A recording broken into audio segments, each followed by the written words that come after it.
All right, so we're about to work with some organisms. I've got some yeast in a flask here. And the cloudiness of that solution tells you that there's some cells in there. This is a comparison. This is the growth medium only without cells in it right now. So growth medium itself is clear. You can see right through it.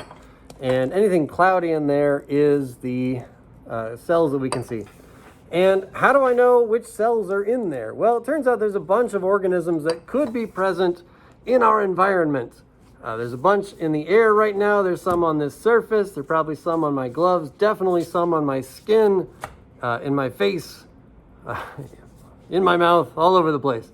There are organisms and spores, things like that, all over the place. And when you're working with a microorganism like yeast, you want to make sure that you're only working with the cells that you want and not any interloping extra cells besides what you wanted.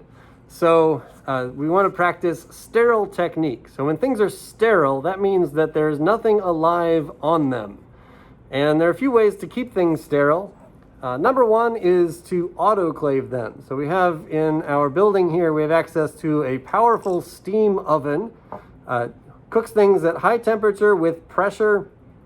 And that kills anything that's alive. Cells, viruses would be incapacitated in that environment. And so as long as we cover that up, after we autoclave it, everything in here should be sterile, nothing alive in there. We don't use it here. You also could use something like gamma irradiation. That also kills organisms by destroying their DNA. All right, so we want to kind of take all the precautions we can to remove any cells that might be in the environment that we're going to work on. One of the first steps we can use is to spray the area with ethanol. This is just a 70% ethanol solution, and it occurs to me I don't have anything to wipe it with right now, so hold on.